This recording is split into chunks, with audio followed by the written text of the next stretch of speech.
Assalamualaikum warahmatullahi wabarakatuh. Di sini saya Cindra Ahmad Yanis Jatmiko dengan NIM C10. Assalamualaikum warahmatullahi wabarakatuh. Di sini saya Cindra Ahmad Yanis Jatmiko dengan NIM C183, mahasiswa budidaya perairan IPB University.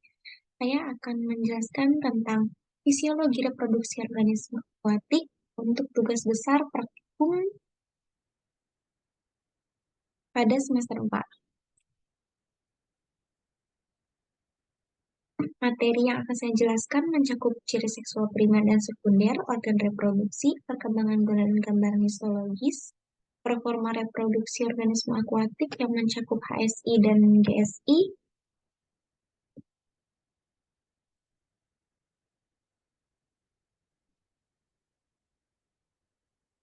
Hmm,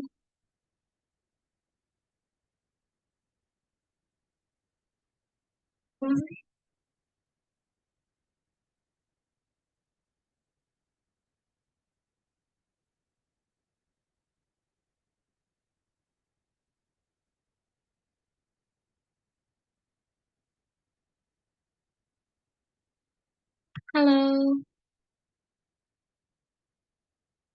halo, balik lagi sama aku Cindra. Aku Cindra Matius Jatmiko dengan NIM C183.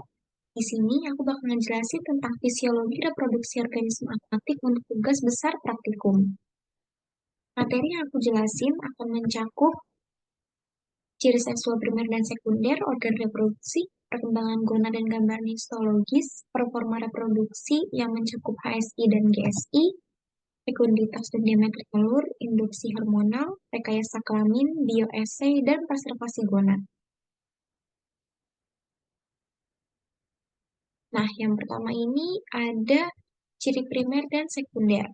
Nah, ciri primer dan sekunder ini ada perbedaannya. Ciri primer itu adalah ciri yang berhubungan langsung dengan organ reproduksi yang berkontribusi pada proses reproduksi ikan. Nah, kalau betina itu ada ovarium beserta pembuluhnya, dan kalau di jantan itu ada testis dan pembuluhnya yaitu vas deferens. Terus ciri sekunder itu adalah ciri yang dapat diamati dari luar serta tidak berhubungan langsung dengan organ reproduksi. Nah, ciri sekunder ini ada dimorfisme dan dikromatif.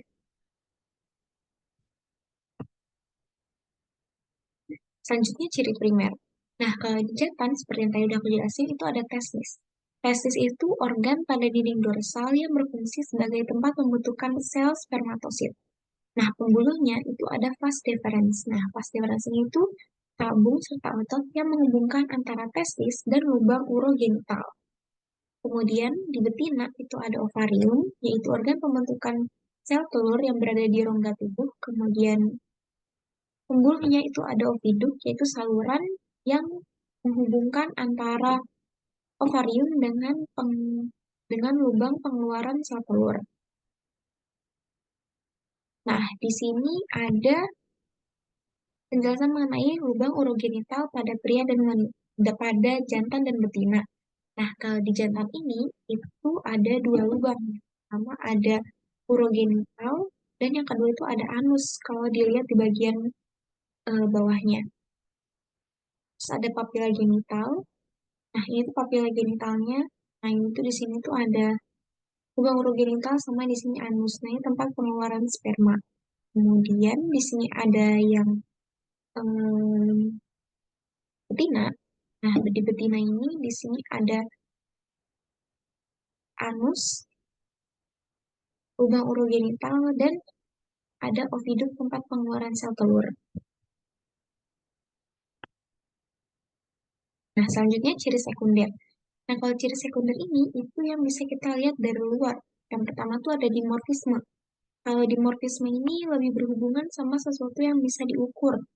Contohnya kayak ada organ-organ khusus yang membedakan, kemudian ada juga ukuran panjang, terus habis itu lebar, dan besar dari ikan. Nah, contohnya ini pada ikan pelapi, itu ukuran dari jantan lebih besar daripada ukuran betina. Kemudian yang kedua ada dikromatisme. Nah, kalau di ikan gapi kelihatan ya, yang bisa kelihatan nih dari dikromatisme itu lebih ke warna atau corak.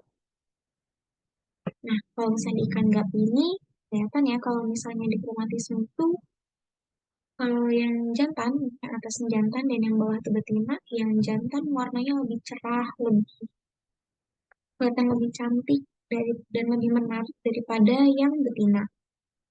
Nah, kemudian ciri sekunder ini ada yang permanen dan sementara. Kalau yang permanen itu memang yang akan ada terus-terusan dari mulai masuk ke pubertas masa kematangan gonad. Tapi kalau misalnya sementara, ini tuh cuman ada waktu saat pemijahan aja.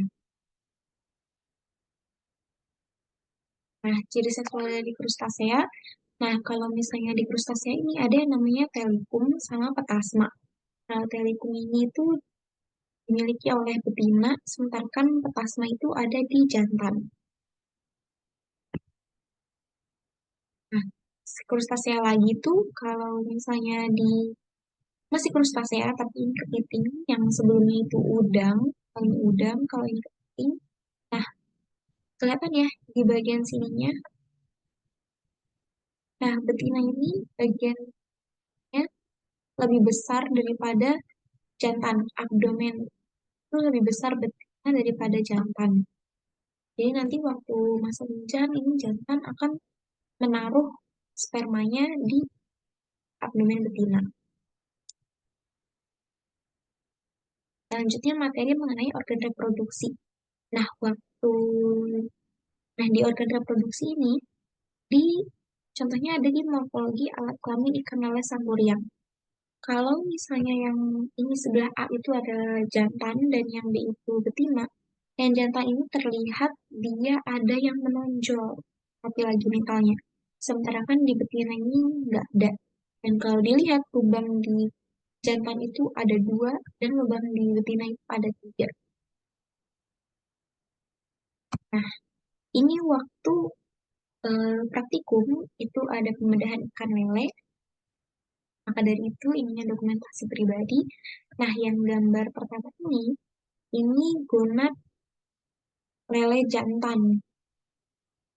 Di sini ada testis dan ini yang sebelah kanan itu gonad betina. Kalau dari cara kita gimana cara kita nyari gonad kan itu yang paling utama itu kita harus cari yang sepasang. Kalau dia nggak ada sepasang, itu berarti bukan gonad. Antara bisa jadi itu usus ataupun lemak.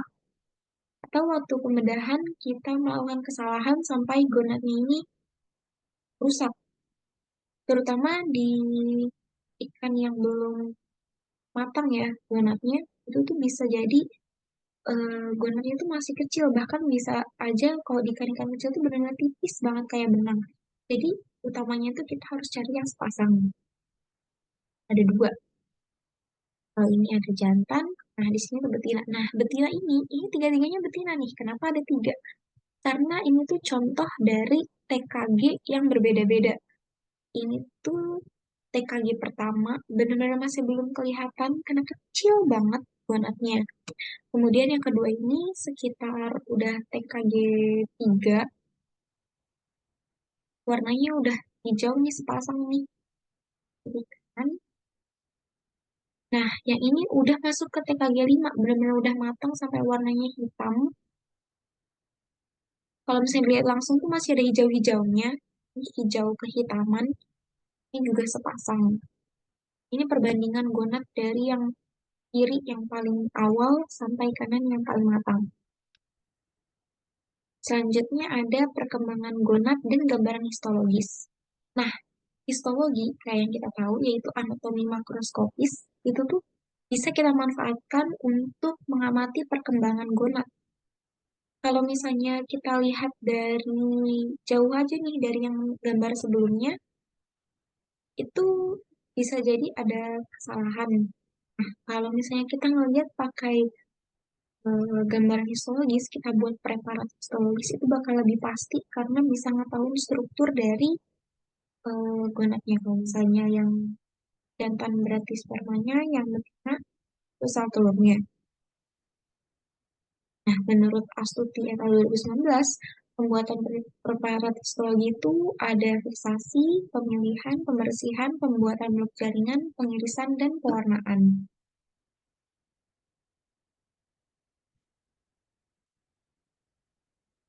Next, ini ada gambaran histologi dari gonad benih nila betina. Nah, ini kan kelihatan ya, telur-telur bukan sperma, bentuknya bulat. Dan kelihatan di sini ukurannya berbeda-beda, nggak sama antara satu sama yang lain. Ukurannya belum seragam.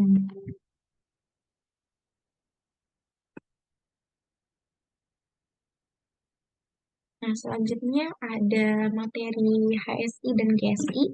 HS itu apa sih? HS itu Hepatosomatic Index, yaitu perbandingan antara bobot hati hepato dengan berat badan.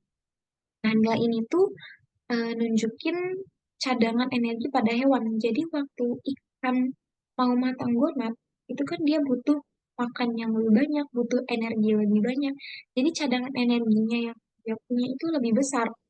Nah, seperti kita tahu, hati itu punya fungsi untuk menyimpan cadangan energi. Jadi, seiring perkembangan gonad, hati itu cenderung juga makin besar.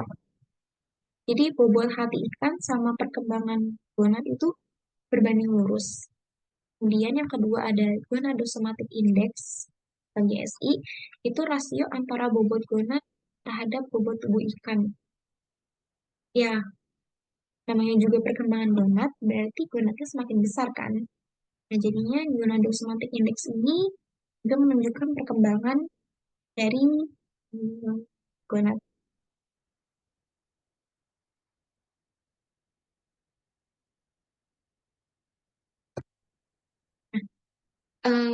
Ada yang namanya vitellogenesis. Nah, vitellogenesis itu tuh pembentukan apa ya? Pembentukan gonad, pembesaran sel telur karena terbentuknya ada vitellogenin yang dibutuhkan untuk pembesaran sel kuning telur di sel telur. Nah, vitellogenin ini diproduksi dari hati. Ya, hati ini ada hubungannya dengan yang produksi kan.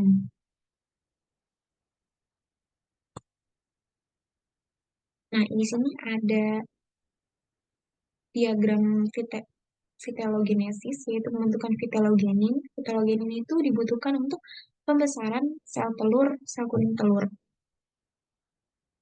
Nah, kayak yang kita tahu, waktu eh, proses dari pematangan gonad itu tuh diawalin dulu dari respon dari luar nih, bisa jadi dari lingkungan atau em,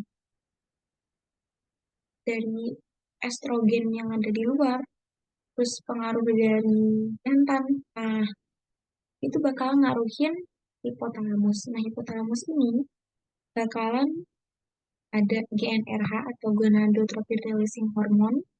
Nah, gonadotropin releasing hormone ini bakal merangsang pituitari buat ngeluarin GnRH, gonadotropin hormone. Nah, gonadotropin hormone itu ada FSH sama LH. Nah, kalau di fetogenesis ini itu FSH atau follicle stimulating hormone. Nah, FSH ini bakalan menuju ke ovarium. Nah, ovarium ini bakal ngeluarin estradiol atau E2, estrogen, yang bakalan dibawa ke pembuluh darah dan menuju ke hati. Nah, di hati ini, estradiol itu bakalan memicu hati untuk memproduksi fitologenin. Nah, fitologenin sendiri itu prekursor dari sel kuning telur. Itu salah satu yang bikin pembentukan dari sel kuning telur.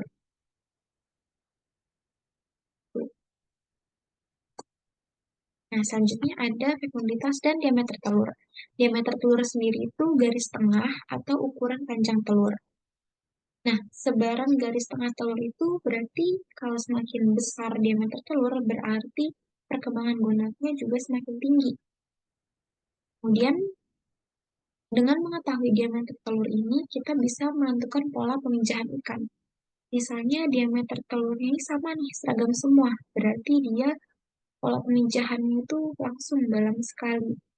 Kalau misalnya diameter telurnya itu berbeda, ada yang besar, ada yang kecil, bisa jadi pola pemijahan ikan ini tuh partial atau sebagian.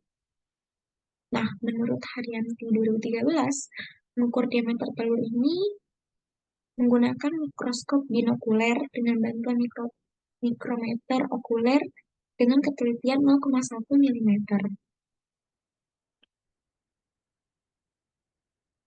Selanjutnya ada fekunditas. Nah, fekunditas sendiri ini tuh adalah jumlah telur matang yang akan dikeluarkan saat pemijahan. Kalau semakin tinggi fekunditas, maka jumlah anakan yang akan dihasilkan itu semakin tinggi. Nah, hubungan antara fekunditas dan diameter telur, semakin besar diameter telur, berarti fekunditas semakin kecil. Kemudian menurut, ya, nah selanjutnya ada materi tentang induksi hormonal. Nah, hormonal itu kan seperti yang tadi kita tahu, hormon itu mempengaruhi proses pemijahan, ovulasi, pembentukan dari gonad. Nah, hormon ini itu bisa diberi perilaku. Jadi melakukan pemijahan semi buatan ataupun buatan. Karena beberapa ikan itu ada permasalahan seperti waktu pematangan gonad para jantan dan betinanya itu berbeda, atau permasalahan lingkungan, atau untuk meningkatkan produksi akuakultur, jadi lebih cepat dia matang gonad, lebih cepat panen kan berarti. Nah, induksi hormonal ini dilakukan untuk tujuan utamanya ya untuk aquaculture sendiri yaitu untuk lebih cepat memproduksi ikan. Nah, kemudian induksi hormonal ini ada beberapa cara, bisa lewat pakan contohnya. Nah, pakan ini bisa juga dengan cara coating ataupun melapisi pakan dengan hormon. Kemudian ada juga dengan suntikan. Disuntik biasanya menggunakan pengenceran terlebih dahulu, tergantung dengan hormon yang digunakan. Kemudian ada juga menggunakan implan. Jadi dari jurnal Zohar April 2016, ini implan ini tuh jadi dimasukkan ke dalam spear gun, kemudian ditembakkan kepada ikan tuna, yaitu Atlantic bluefin tuna.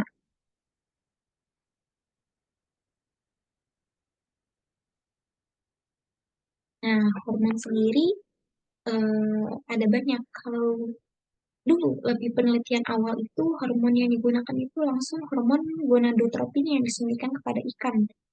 Jadi langsung FSH LH. Tapi seiring perkembangannya teknologi, yang digunakan itu bukan hormon gonadotropinnya, tapi hormon gonadotropin releasing hormone.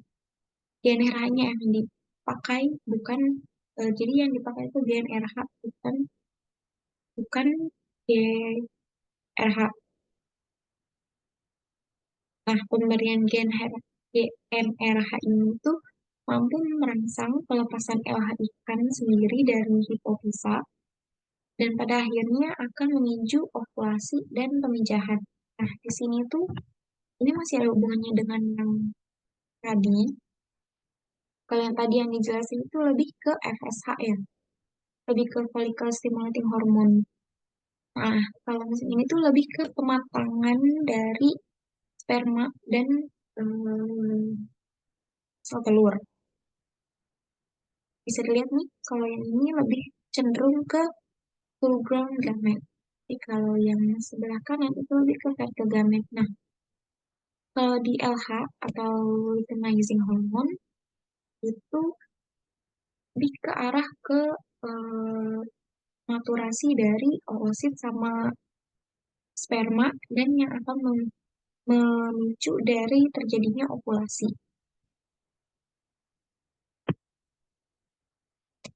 Kemudian ada materi seks reversal. Nah, seks reversal ini termasuk dari bagian rekayasa kelamin. Nah, rekayasa kelamin ini tuh ada banyak macamnya. Ada seks reversal, ada genogenesis, ada androgenesis. Genogenesis sendiri itu adalah kebalikan, bukan kebalikan, iya. Jadi proses atau metode yang dilakukan agar anakan yang dihasilkan itu betina semuanya. Kalau androgenesis itu metode yang digunakan teknik untuk menghasilkan jantan keseluruhan jantan. Contohnya kalau misalnya genogenesis itu lebih ke ikan mas, karena ikan mas itu betinanya lebih besar daripada jantan.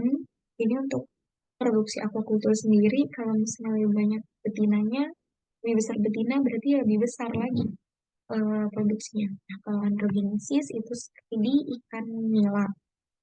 Nah, kemudian ke seks reversal. Nah, di seks reversal ini itu teknik pembalikan atau pengarahan diferensiasi kelamin dari bisa feminisasi atau maskulinisasi.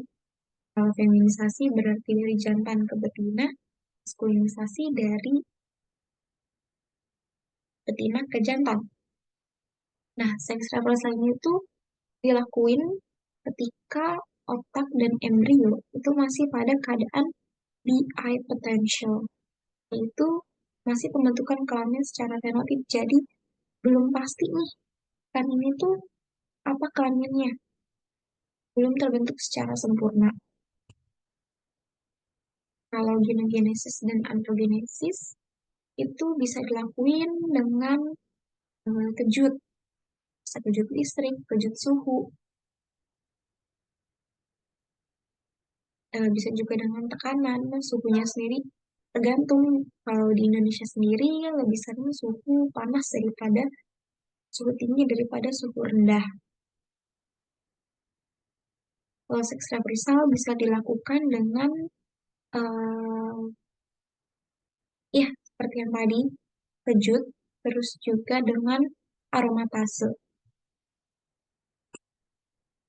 Selanjutnya ada materi bioessay. Nah, bioessay ini tuh materi metode untuk memperkirakan sifat dan konsentrasi suatu bahan melalui reaksi dalam tubuh makhluk hidup. Nah, bioassay sendiri contohnya itu tuh ada ELISA atau enzyme link immunoassay, enzyme link immunoassay. Nah, itu tuh bisa digunakan untuk mengetahui konsentrasi bahan tertentu yang ada dalam suatu, misalkan kita mau ngecek darahnya atau plasma darah ikan, kita mau tahu kita mau tahu ada seberapa banyak nih hormon hormon estradiol yang ada di plasma darah ini. Nah, itu kita bisa pakai bioassay ELISA. Selanjutnya ada preservasi gonad. Nah, preservasi gonad sendiri itu upaya pengawetan gonad untuk penyimpanan. Nah, kalau misalnya menurut Widya Lestari et al. 2020, preservasi gonad yang dia lakukan itu menggunakan alkohol 70% agar dapat disimpan dan digunakan untuk analisis kematangan gonad dan nilai fekunditas. Nah, preservasi gonad ini tuh banyak fungsinya. Bisa jadi untuk penelitian, analisis, kemudian juga bisa untuk disimpan agar bisa digunakan lagi. Karena seperti yang kita tahu pada beberapa ikan, itu kematangan dari jantan dan betinanya itu tidak sama waktunya. Jantan lebih matang lebih dahulu, baru betina. Nah, jadi ketika betina mau betinanya sudah matang telur tapi jantannya tidak, nah kita bisa melakukan preservasi ini. Preservasi ini dilakukan dengan eh, mempreservasi sperma. Kemudian ketika waktu betinanya sudah matang, kita bisa pakai sperma yang udah kita preservasi dulu sebelumnya agar terjadi peminjahan. Nah, selanjutnya ada yang namanya kriopreservasi. Nah, kalau kriopreservasi bedanya sama preservasi biasa, kriopreservasi ini memanfaatkan suhu yang sangat rendah. Misalkan contohnya sampai minus 80 derajat Celcius, itu untuk menyimpan, ya untuk menyimpan gue sperma ataupun sel telur, agar kondisinya tetap seperti itu. Jadi, dengan menurunkan suhu sampai minus 80 derajat Celcius, diharapkan itu tetap sama bentuknya dan fungsinya, dan tidak ada terjadi perubahan seperti pembusukan ataupun perbedaan lain. Nah, jadi suhu yang sangat rendah ini dilakukan agar menghentikan aktivitas biologi dari gonad itu sendiri. Nah, berikut adalah daftar pustaka yang digunakan untuk menyusun materi ini.